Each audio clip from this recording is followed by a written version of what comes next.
Eu acho que isso de contar a história de uma família, todo mundo consegue, em uma medida ou em outra, se relacionar, né, com aquilo. De certa forma, é muito importante, né, conseguir se relacionar com o que a gente vê, né, para se emocionar. É o que, tipo, é a base do pensamento teatral, por exemplo, né, de Aristóteles, né, essa coisa da catarse e tal. Então, acho que sim, acho que é uma força do filme. E sobre isso que você fala, dessa juventude e tal, é muito engraçado, porque a minha mãe também me falou isso várias vezes. Então, ela me contou que ela também tomava sol passando Coca-Cola, e ela também ia nos bailes de festinhas, assim, e dançava GT Mon Cru com os garotos, e ela nem entendia nada, mas era a música, assim, que todo mundo esperava. Então, foi bonitinho também. Isso de ser atriz, ator, é muito rico, porque você viveu uma vida que você nunca poderia viver por vários impedimentos práticos, né? O seu corpo, ou a sua época, ou seu país e não sei o que lá. E eu senti que no filme também, uma questão mais pessoal, mas eu consegui viver um pouco do que foi a infância para adolescência da minha mãe, sabe?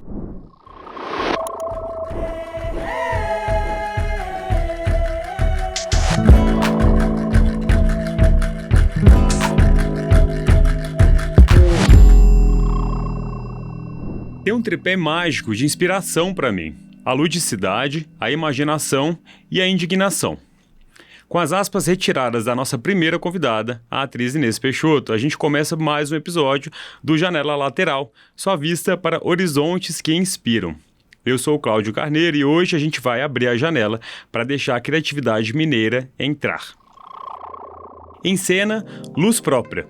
Maria, Anabel, Menina com Kafka, Nalu, Gabriela, tantas. Brava, bravíssima a Bárbara.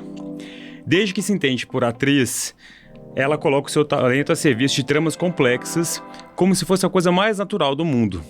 Vivida e versátil, já foi amiga de infância de Walter Salles, cuidou de cabrito e de galinha, perdeu, amou, matou. Viu de perto o fanatismo religioso duelar com o livre-arbítrio, mergulhou de cabeça nas sombras da loucura e da ditadura militar. Isso tudo antes dos 22 anos de idade. A espontaneidade e o compromisso com a arte serviriam como chaves para explorar seu próprio cosmos, para além do universo onde já habitam há algumas décadas os pais Inês Peixoto e Eduardo Moreira, grandes talentos do teatro e cinema nacional. Desde a infância, entre teatro, TV e cinema, ela contracena com gigantes em obras como Unicórnio, 5 da Tarde, Santo Maldito e o clássico instantâneo, que está mais para obsessão nacional, Ainda Estou Aqui. Nesse último, compondo a magnética família Paiva. Hoje, ela abre a câmera lá do futuro, mais precisamente 4 horas à frente, em fuso europeu, e mais precisamente ainda em Paris, onde se forma em teoria teatral pela Sorbonne. Bárbara Luz, muito bem-vinda ao Janela Lateral. Que bom ter só você aqui com a gente. Obrigada. Obrigada demais. Estou muito feliz. Também. Eu tive que apelar para esse gancho para te conhecer, né? E como eu não tô podendo ir a Paris, eu já conheço as 3 gerações da sua família, só faltava você. Acho que é a primeira vez que eu escuto alguém falando, tipo, fazendo um perfil meu, assim, me fez uma coisa bem engraçada, assim. Fez sentido? Parece que foi muito, né? Você já fez muita coisa, né? Não sei. Parece que é muito, mas ao mesmo tempo, sei lá. Passou rápido. Né? Essa geração de vocês, assim, tem outra relação com o tempo, vocês vão fazendo as coisas, vocês não têm medo. Vou te falar de dar inveja, viu? Mas ao mesmo tempo, não sei. Acho que a gente é bem medroso também, Vocês são. no geral. Do que você tem medo, assim? Nossa senhora, Vai. do que a gente... Que é assim. Acho que tem várias coisas que me dão medo, no geral. Acho que o futuro é uma coisa que me deixa ansiosa, e eu acho que ansiedade e medo, eles andam bem juntos, assim. O futuro, tanto o meu futuro quanto o futuro do mundo, assim, são coisas que me preocupam.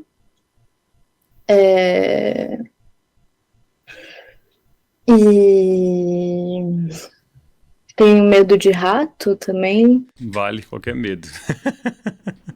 Eu acho que os medos são parecidos, mas acho que o da minha geração era um medo de não dar certo, um medo de não conseguir, né? Não sei se vocês compactuam com isso do lado de lá aí, né?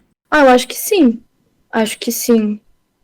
Acho que é uma coisa estranha, porque a gente não tem o mesmo referencial que os nossos pais, por exemplo, né? Então, tipo, sei lá, a minha mãe com 22 anos, ela já tinha um filho.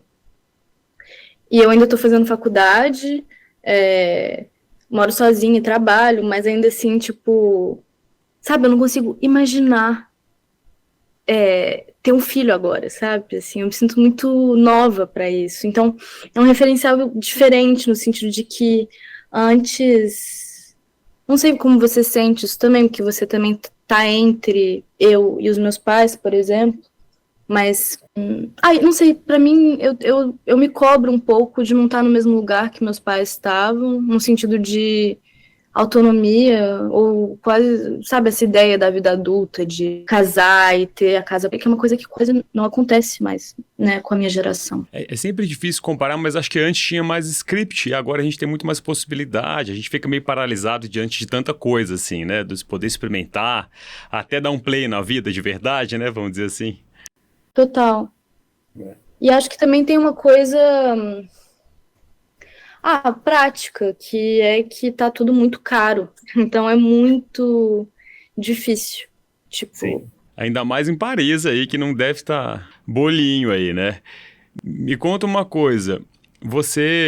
Eu li a respeito um pouco que você fez o que muitos de nós gostaríamos de ter sido aconselhados pelos nossos pais, né? Você foi viver, foi fazer intercâmbio, já fiquei sabendo de trabalhar em fazenda, cuidando de cabrito, de criança, e agora você está fazendo faculdade, né? Começou com 21, 20? comecei com 21. Legal. E como que tá sendo essa experiência? Gente, Sorbonne não é para qualquer um, né? Você tá fazendo teoria teatral, é isso? É isso. É um sonho de muito tempo, assim, vir pra cá. Eu comecei a aprender francês quando eu tinha uns 16 anos, assim, também ligado aos meus pais, porque meu pai falava francês e eu pequenininha não entendi o que ele falava, eu fiquei muito brava, assim, eu era uma criança brava. E aí, com 16 anos, eu pedi de presente um curso de francês. E aí eu me apaixonei pela língua, e aí, me apaixonando pela língua, eu também fui conhecendo teatro francês, e me apaixonei também por essa ideia, assim, né, do teatro francês, que é um teatro, né, tem essa tradição teatral muito antiga, e eles levam muito a sério, até no sentido governamental, sabe, assim, constitucional. E aí eu vim para cá, depois que eu me formei na faculdade, para fazer um intercâmbio. Cuidei de cabrito, cuidei de criança, mamadeira para cabrito, no meio do nada. E aí eu aprendi de fato a falar francês, tipo, consegui me virar bem e fiquei nessa de querer voltar para cá. Só que foi uma escolha um pouco difícil também, porque é isso, eu tô aqui sabendo que, de certa forma, eu tô dizendo não para as possibilidades que estão acontecendo no Brasil, possibilidades de trabalho e por aí vai.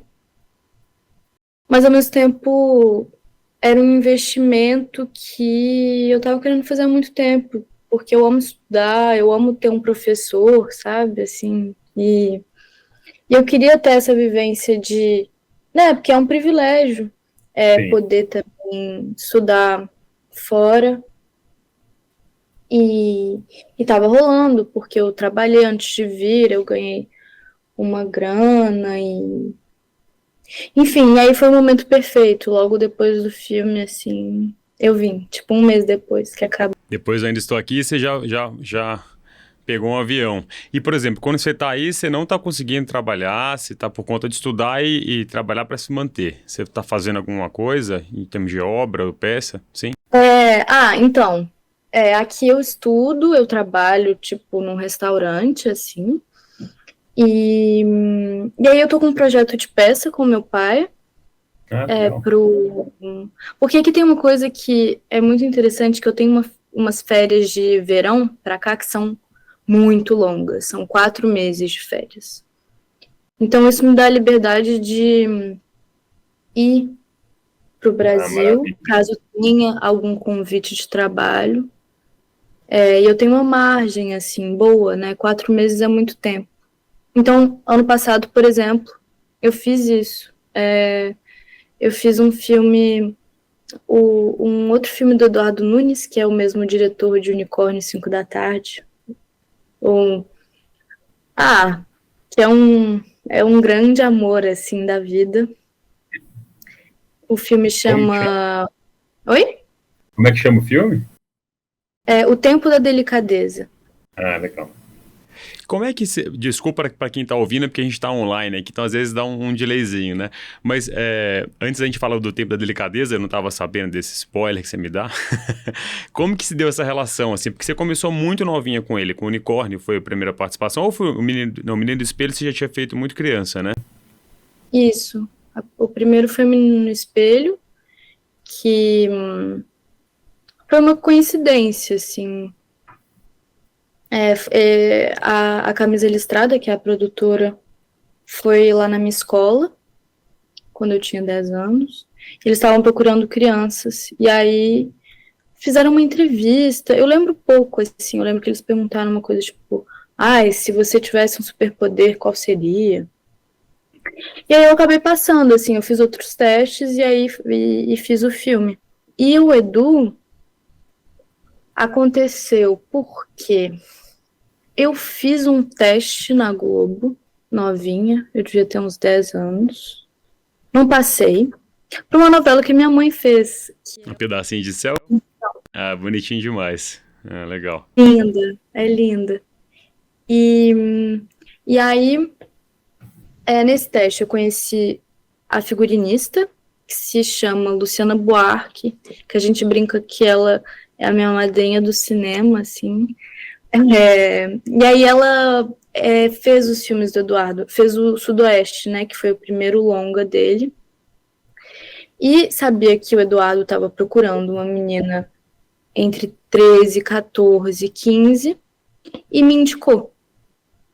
E aí ele me mandou um teste, que a gente gravou por celular, assim. Aí foi muito bonitinho, porque minha mãe gravou, aí quem fez a minha réplica foi meu pai, então essa coisa da família. O que é essa réplica? Era uma cena, tipo, ele fazia a outra pessoa que Ah, contracenava tá. comigo. E aí depois ele sumiu, o Edu, e aí depois ele mandou um e-mail, tipo, sei lá, 3 meses depois. É pra matar de ansiedade qualquer adolescente, né? Sacanagem isso. E eu nem tava pensando muito, eu dei uma esquecida, porque é isso, tipo, tava no último, tava no 9º ano, último ano do ensino fundamental, cheio de coisa acontecendo, assim. Então até dei uma esquecida, assim. Uhum. E aí ele voltou e foi para BH gravar comigo lá. E aí depois eu fiz um terceiro teste, aí fomos nós três, eu, meu pai e minha mãe, pro Rio. Bonitinho. E aí nesse dia ele falou que tinha rolado o filme, minha mãe chorou, meu pai ficou super feliz. Que graça. Você sentia que tinha uma expectativa velada dos seus pais, assim, em relação a você? Ou uma torcida bem silenciosa? Olha, eu acho que os meus pais, eles sempre torceram muito por mim, em tudo, sabe?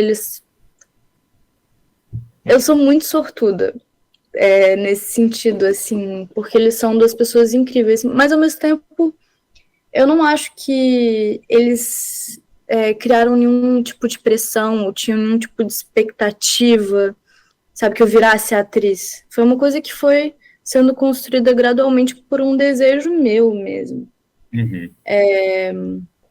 Eu acho sim que existe uma torcida, até porque é muito difícil para uma criança receber um não de um trabalho, né? Mas eu acho que eles fizeram isso da melhor forma possível, no sentido de que eles me ajudavam, eles me estimulavam, mas eu não me sentia pressionada de nenhuma forma, sabe? de uma proteção, assim, né? Eu não sei se todo mundo te pergunta isso, mas existe uma autopressão sua de tipo, putz, são dois grandes talentos do cinema nacional, enfim, com uma super trajetória, ao mesmo tempo que é uma escola, dá uma pressão assim ou não? Eu acho que, evidentemente, que, que sim, assim, eu espero um dia poder exercer a minha profissão como os meus pais exercem, sabe? Eu admiro muito eles enquanto pessoas, mas também enquanto profissionais, assim. Eles têm essa coisa do ofício, sabe? Do ator. E eu acho isso muito lindo. E o Grupo Galpão também, eu acho, cara, uma instituição, né? E é muito particular, né, dentro da realidade brasileira. Eu não sei se é uma pressão, mas é uma admiração, um desejo de Uma chegar. referência mesmo, né, do que é possível, porque às vezes o contrário deve ser muito pior, né? Putz, eu não tenho referencial, não sei o que que pode, o que que não pode, aonde dá pra chegar, né? Se é possível ver dessa forma, né? Sim, exatamente. E ao mesmo tempo é isso, é uma ajuda e um suporte maravilhoso que eles me dão, né? Assim, Uhum. porque, sabe, um almoço pode virar uma super conversa sobre teatro, que eu vou ficar pensando nos próximos 3 meses e que vai me estimular e que vai alimentar a minha criatividade. Eles me ajudam, eles me dão várias dicas assim para teste que são muito legais. É muito uma parceria, sabe? Isso eu Uhum. sou muito grata. Maravilhoso. Inclusive tem uma coisa muito bonitinha que eles estão em alguns filmes. O Unicórnio tem seu pai e sua mãe, né? Fofo demais, assim. Como é que foi contracenar com os dois? Em ambientes totalmente diferentes, assim, né? Você com dois personagens praticamente diferentes, em momentos diferentes, no mesmo filme ali, né? É... não sei, tipo, tem também a ver com o fato do Eduardo Nunes ser um diretor muito carinhoso, sabe? Então, ele fez essa brincadeirinha comigo. Eu acho que na época eu achei agradável, assim, eu gostei, eu me diverti. E também porque os meus pais me acompanharam, né, durante as filmagens do Unicórnio. Eu tinha 14 anos, então eu precisava estar acompanhada o tempo inteiro. E a gente estava entre Teresópolis e Friburgo, no estado do Rio, tipo assim, no meio do nada, sabe? Então, eles tiraram 1 mês e meio da vida deles para me acompanhar ali. Gente. E foi muito gostoso, assim, contracenar com eles.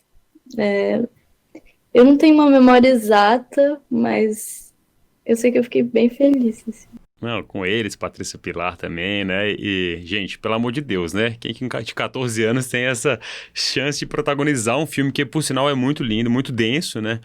Na hora que eu vi, eu falei assim, nossa senhora, precisei de um tempo para me recuperar, porque ele é muito sensorial, né? Eu tava lendo um pouco a respeito, e baseado em algumas obras de uns diretores que o Eduardo é fã, né? Do Tarkovsky, que depois foi assistir, e tava lendo o Matamoros, né? Da Hilda Hilst, que são duas obras que são conectadas, né? Duas crônicas, né? O Unicórnio e o Matamoros, né? E é pesado, né? Assim, o Hilda Hilst já não é facinho de digerir, né? Eu fiquei pensando.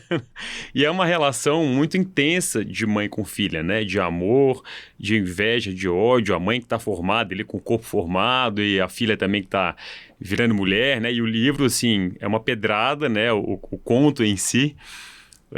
Como que foi você tão nova interpretar uma personagem tão intensa, né? Que é aquela adolescente Matamoros e a relação com a mãe também, né? É difícil, imagino, né? Porque você era muito novinha, como é que você tem uma vivência de uma menina tão intensa, né?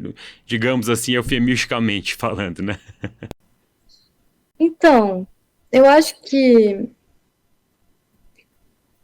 o Edu, ele foi inteligente, assim, no sentido de que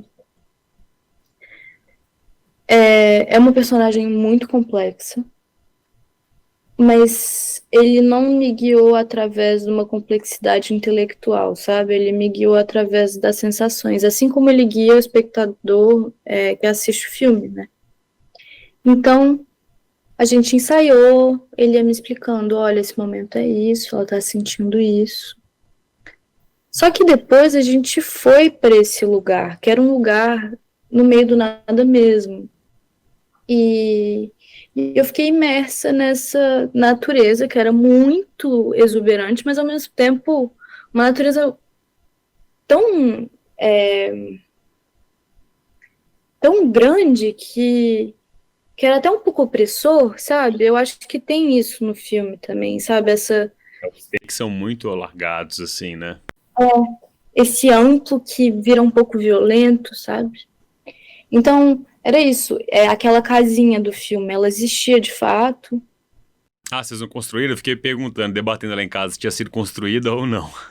Foi construída, mas ela foi colocada em cima daquela montanha. E tinha tudo. Tinha a minha caminha, tinha a cama da mãe, tinha a cozinha.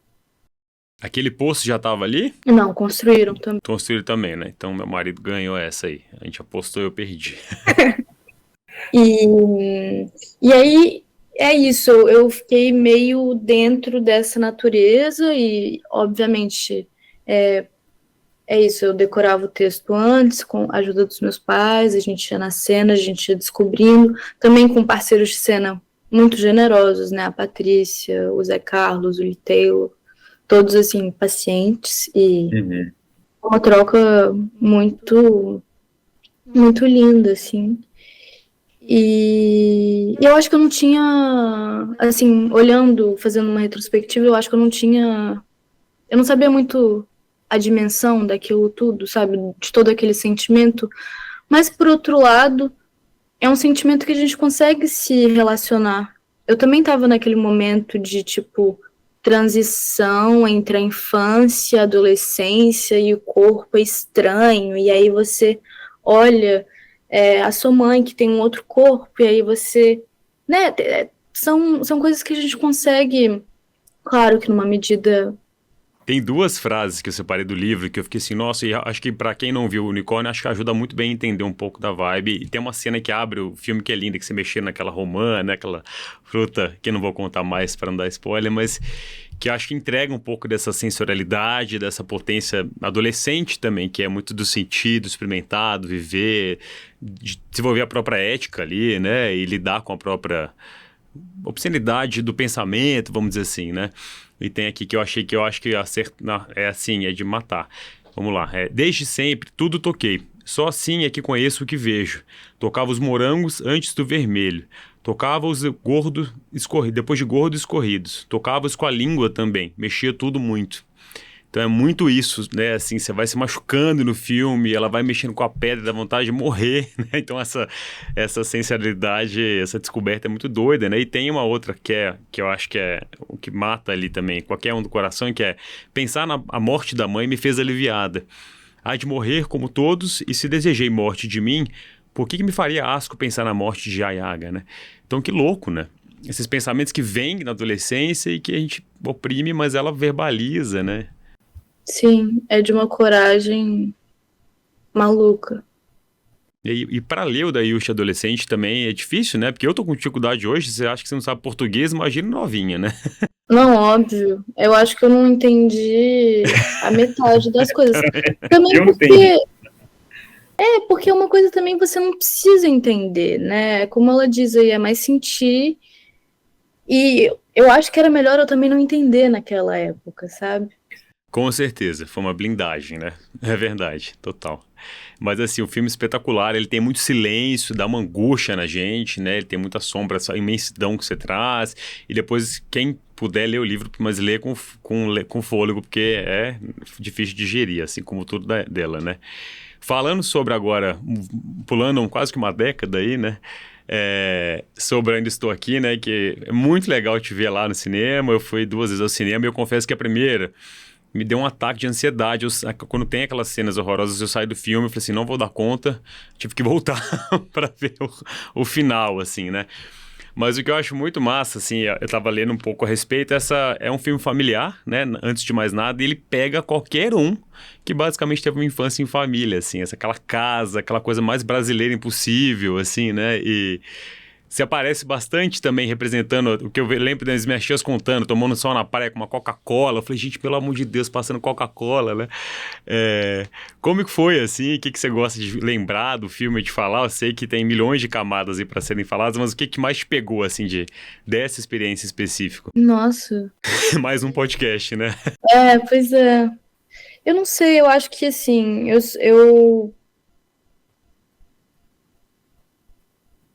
eu fui muito feliz fazendo esse filme, apesar dele abordar um assunto tão sério e triste, né? Uhum. Porque eu entendi logo de cara a importância do filme para o Brasil, assim, eu acho que a gente já está vendo, né? Ele está movimentando muitas coisas concretas. Eu acho isso muito poderoso. Eu acho que a coisa mais linda para mim é poder ter ajudado a contar essa história em algum nível, sabe?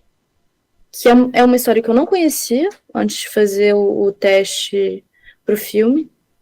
E eu só li o livro para fazer esse teste. Uhum.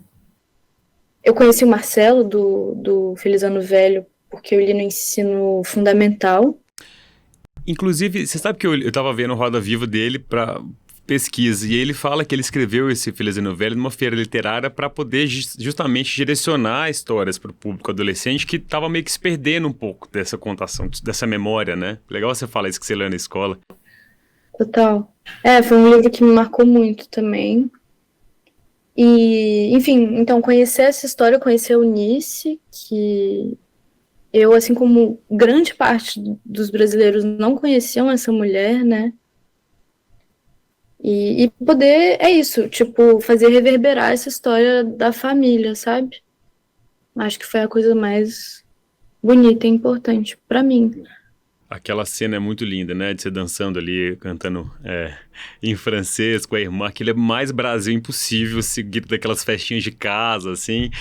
E como o filme ganhou essa repercussão internacional, foi muito bonitinho, porque eu tava lendo que isso impactou gente do mundo inteiro sobre essa memória familiar de uma casa, de uma família, e depois de uma coisa que acaba, né? Uma perda de alguma coisa do pai, né? Uma ida de alguém, e teve uma pessoa que viu um filme nos Estados Unidos que conectou diretamente, olha que louco, como as histórias vão se cruzando, né? Em décadas diferentes. Com a perda do pai, porque ele perdeu o pai nas Torres Gêmeas, né? Então ele lembrou, aquilo é um gatilho de memória de infância muito forte, assim, né? Eu, por mim, aquela primeira parte do filme ficava 1h30 que eu tava amando, assim, a resgatar essa estética mesmo, né? E para quem é brasileiro, tem os materiais, o copo da mesa da sala de jantar, né? Assim, tudo tá muito real, né? Inclusive, vocês gravaram cronologicamente em película para ficar mais real ainda, né? Sim, a gente fez tudo isso. Total, eu acho que isso, né, de contar a história de uma família, todo mundo consegue, em uma medida ou em outra, se relacionar, né, com aquilo. E, de certa forma, é muito importante, né, conseguir se relacionar com o que a gente vê, né, para se emocionar. É o que, tipo, é a base do pensamento teatral, por exemplo, né, de Aristóteles, né, essa coisa da catarse e tal. Então, acho que sim, acho que é uma força do filme. E sobre isso que você fala, dessa juventude e tal, é muito engraçado, porque a minha mãe também me falou isso várias vezes. Então, ela me contou que ela também tomava sol passando Coca-Cola, e ela também ia nos bailes de festinhas, assim, e dançava GT Mon Cru com os garotos, e ela nem entendia nada, mas era a música, assim, que todo mundo esperava. Então, foi bonitinho também. Que isso, né? Isso de ser atriz, ator, é muito rico, porque você consegue viver uma vida que você nunca poderia viver por vários impedimentos práticos, né? O seu corpo, ou a sua época, ou seu país e não sei o que lá. E eu senti que no filme também, uma questão mais pessoal, mas eu consegui viver um pouco do que foi a infância, a pré-adolescência da minha mãe, sabe? Isso é maravilhoso. Gera um outro vínculo até com ela, né? Um anacronismo do bem, assim, legal, né? Acho que gera um entendimento mais de quem ela é, de quem ela foi, do que era possível, né? Muito Total. legal, Legal. assim. Claro que, tipo, ela vinha de um lugar completamente diferente também, sabe? Mas, sim, acho que num certo sentido, sim. E me veio uma coisa, assim, sobre esse pensamento teatral. Sua mãe deu um show. Ela foi o primeiro episódio que eu gravei do Janela. Foi muito generosa em ter ido. Tava, assim, como gelada de conversar com ela. Mas ela falou muito sobre a prática do teatro, assim, né? De como que o corpo, a presença, né? Essas 4 partes que tem que estar totalmente integradas, inclusive com o público, né? E ela falou dessa ludicidade, né? Desse tripé de construção. Você consegue trazer o seu? Você tem algum processo já para construir seus personagens? Eu vi que no Santo Maldito você escreveu um diário ali, né? Para poder se identificar com a personagem, né? O que você traz do teatro aí para cá e de âncora para construir sua experiência aí? Ai, eu não tenho, tipo, uma técnica específica. Porque eu me acho muito inexperiente, sabe? Então, é difícil para mim.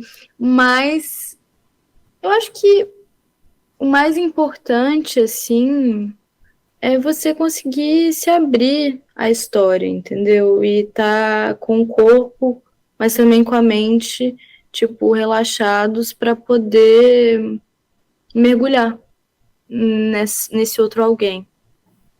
Mas não tenho técnica, tipo, uma técnica, sei lá, que recomendo, algo assim. Já tentei várias coisas, tipo, eu fiz um filme que eu usei a técnica do Lee Strasberg, que é uma coisa de você faz umas tabelas assim, e ele se inspira do Stanislavski, e aí ele faz uma coisa de, tipo assim, tentar relacionar a sua vivência com a vivência da personagem. Eu tô explicando de um jeito horrível, né? Me desculpa Para ler tá ótimo. Didático, vamos dizer assim. a noção. Aí já fiz isso de escrever diário. Eu gosto muito de fazer playlist para as personagens. Ah, legal. E aí, no Ainda Estou Aqui, eu tive, nossa, um privilégio, tipo, e uma sorte imensa de trabalhar com a Amanda Gabriel, que é uma preparadora de elenco. Ah, Foi a legal. preparadora de elenco do filme. E ela trabalha de um jeito que eu fiquei, assim, completamente encantada. Funcionou muito para mim. Me dá um exemplo, assim, só para eu entender. Sim. Primeiro que ela é um amor, ela é muito generosa, mas também ela tinha uma coisa de, tipo, tentar preencher as lacunas do roteiro, então, da história, através de improvisações. Então, criar uma memória, mas não era uma memória intelectual, a gente não conversava sobre o que poderia ter acontecido, mas a gente vivia na pele. Então, por exemplo, nas cenas em que a Eunice está no DOI-CODE, a gente não sabe o que acontece na casa dos Paiva, né, com os 4 filhos. Então, o que ela fazia, a gente começava a improvisar possibilidades de acontecimentos, assim. A Nalu fala com a irmã, fala com a Zezé, o que acontece? O que ela sabe? O que ela não sabe? Como é que ela se sente? Como ela dorme? E aí essa memória corporal, ela fica colada na gente, sabe? Quando a gente vai fazer a cena. E é muito forte, muito forte. Então, a Amanda Gabriel é uma gênia, maravilhosa. Legal demais. Ficou muito clara essa intimidade de irmão, né? Não, acho que... eu acho que peguei, assim, mas é porque na terapia o meu psicanalista fala a mesma coisa. Tem coisa que tem um discurso, que a gente tenta imprimir um discurso, mas tem coisa que é corpo, que é experiência corporal e que é a primeira coisa que vem, né? Então não tem como você suprimir o atalho para isso, né? Então você tem que ver o que vem, né? O corpo tem que se colocar à prova, né? Sim, total. Total, é muito importante. sentir. E é justamente o que rolou no Unicórnio, né? Não era uma compreensão intelectualizada do que estava Uhum. acontecendo com a Maria, mas era uma coisa do corpo mesmo, que, Legal. tipo, reage a esses estímulos. E isso é muito poderoso, eu acho. E como que é essa interação com você, né, que você está no início da carreira, apesar de já estar 10 anos nessa toada intensa, contracenar com o Selton Mello, Fernanda Torres, Walter Salles, começou sério, ficou sério, né? Assim, você sente que tem um antes e depois, que essa experiência te leva, claro que para currículo, mas para além disso, assim, né, o que te trouxe de carga, de bagagem, essa contracenar com essas figuras, assim, tão potentes, né? Ah, é uma coisa muito maluca, né? Eu, durante as filmagens, tipo, tava quase me dando beliscão, assim, pra ver se eu não tava sonhando, sabe? Uma coisa muito doida. Tipo, você assiste o trabalho dessas pessoas, você admira essas pessoas, e aí, do nada, você começa a trabalhar com essas pessoas, sabe? E, e a Fernando, o Celton, o Walter, enfim, a equipe inteira e o elenco todo, assim. Tem uma coisa que é bonita, porque são, são pessoas muito, tipo, trabalhadoras, assim, e que tem também essa coisa do ofício do ator e tal.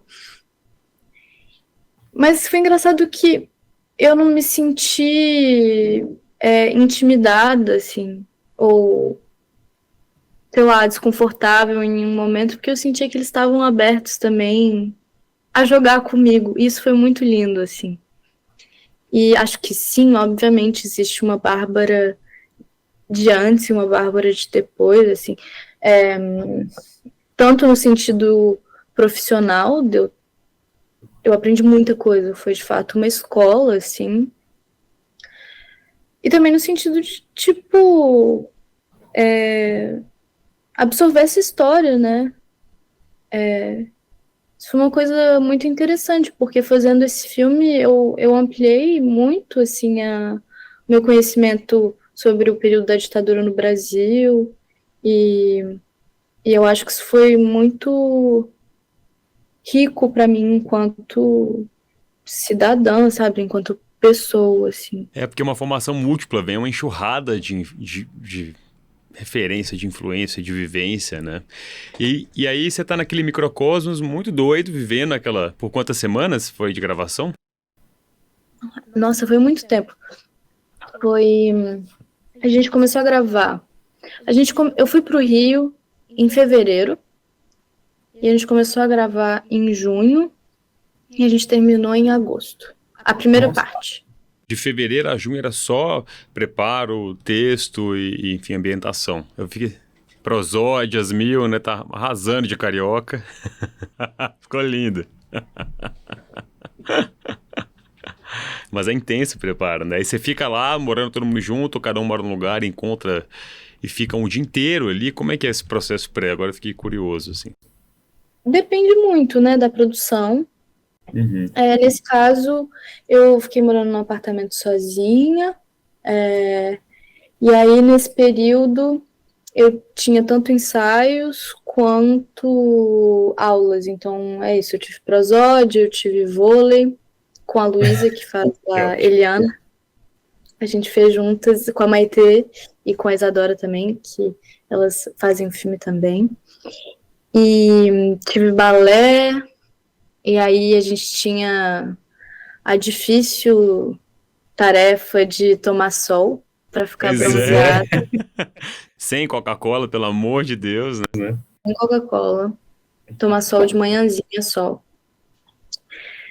Mas era Saudável, né? um pouco isso, assim, ensaiar, começar a entender o que que era essa vida carioca, sabe, dos anos 70, assim, de morar na frente da praia.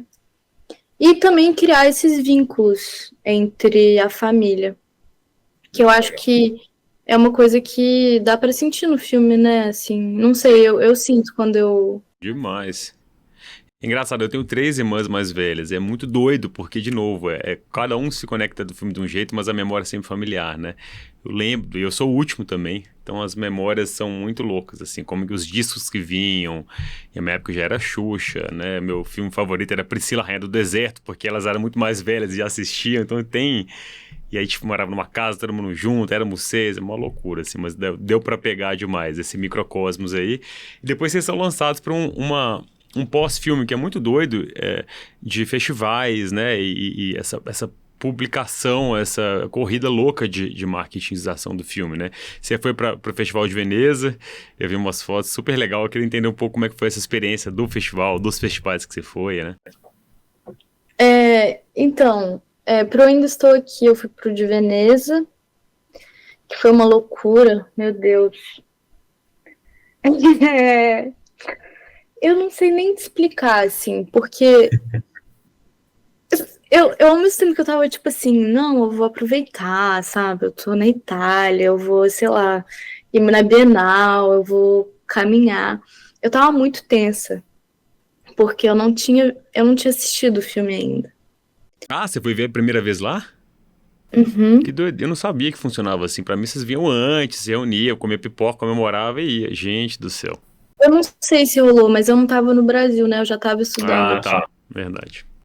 E, e aí, eu tava numa tensão maluca. Então, eu quase não tenho lembrança, assim, do festival, porque eu tava muito nervosa. E ainda tava fazendo um calor, assim, horrendo. E aí eu decidi ir com aquele terninho que é lindo, mas... Dentro do ar-condicionado, se possível, é melhor, né? E, enfim, aí, loucura total, eu assisti o filme, mas chorei muito, assim, eu não consegui me distanciar do filme no sentido de que eu tava muito lá dentro, então eu não consegui entender o filme enquanto obra, sabe? Uhum, uhum. E aí assistindo depois, sim. E também quando eu era mais novinha eu fui para Berlim, pro, pro Unicórnio, Ah, é que verdade. foi o primeiro que eu fui e foi super legal. Eu fui com meu irmão, que fala alemão. Não, seu irmão é um saco. Ele fala alemão, fala francês, fala inglês. Saco esse menino, eu vou te falar. Não dá para acreditar naquilo ali. Mas, enfim, foi super divertido, assim. A gente apresentou o filme, eu assisti, tava o Edu, todo mundo também, foi super legal. E em Veneza, uma coisa muito linda que aconteceu foi que eu, a Val, a Valentina e a Luísa, a gente foi juntas, então a gente ficou no mesmo quarto do hotel, a gente fez tudo juntas, assim. Então, Reviver a época de irmãs, assim, né? totalmente, totalmente. Legal demais. 3 malucas, assim, no quarto de hotel. Me conta uma coisa pra saber a sua opinião e te provocar um pouco. Algum filme favorito dos que você fez?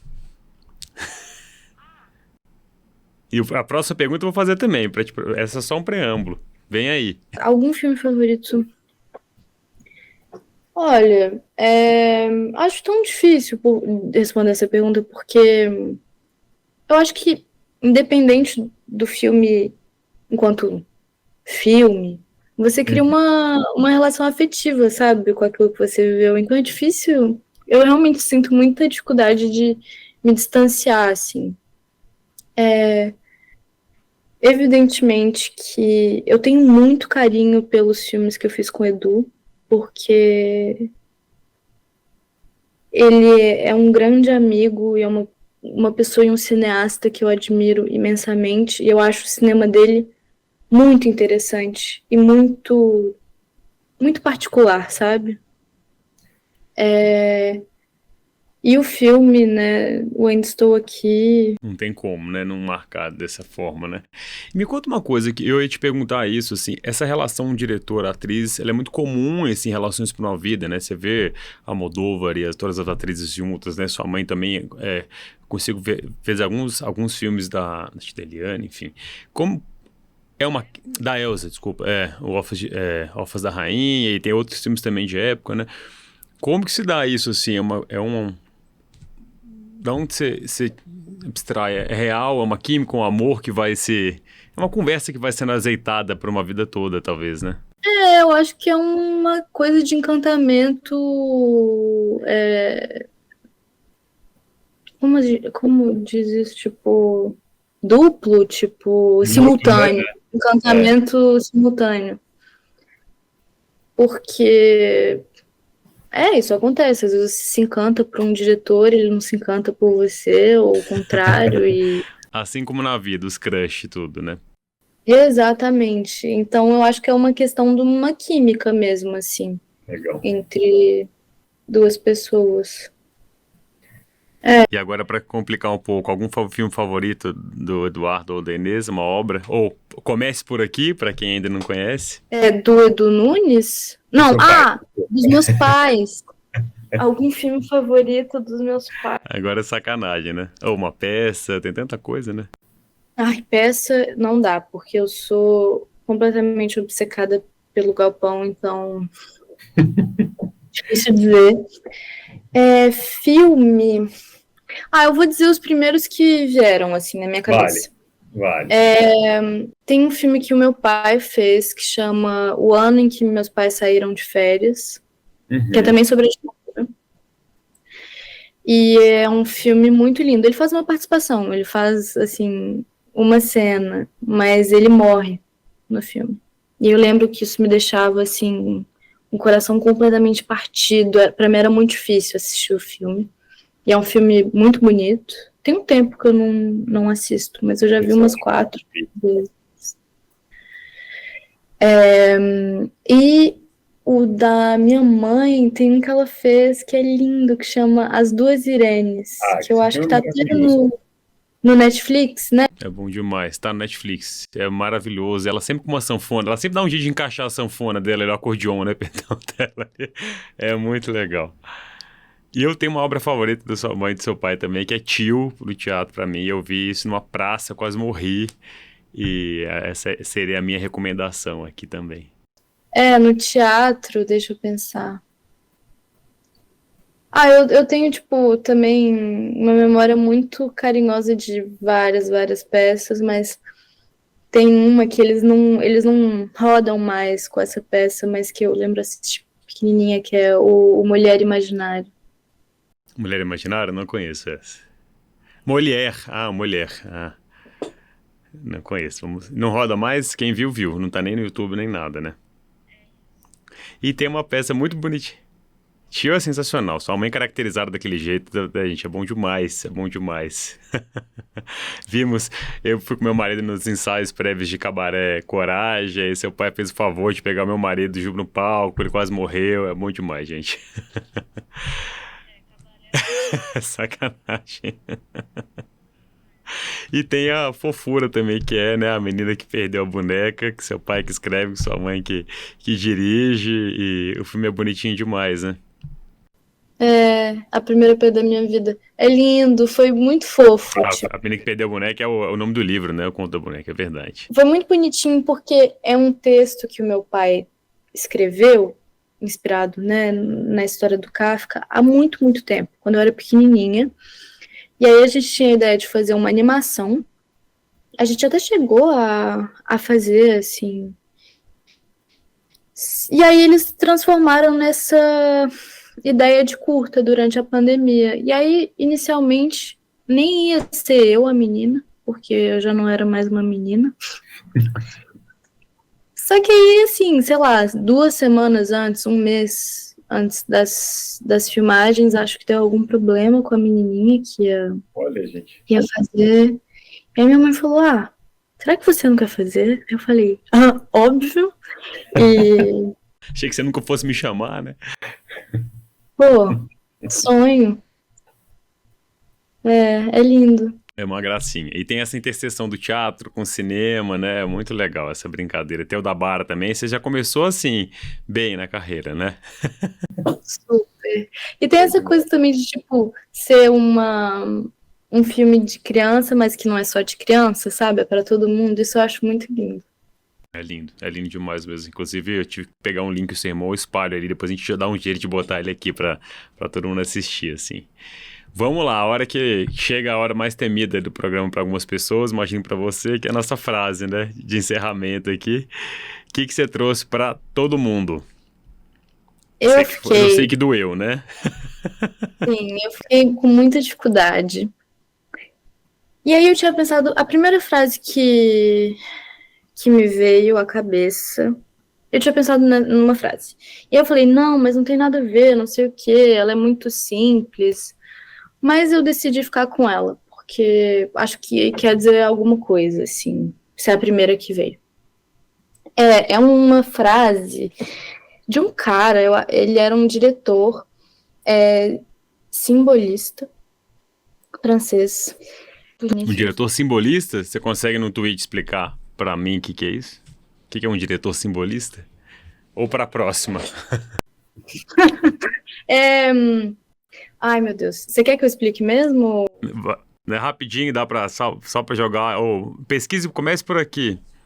É uma estética teatral, assim, que vai não contra, mas ela vai em caminhos um pouco opostos ao naturalismo.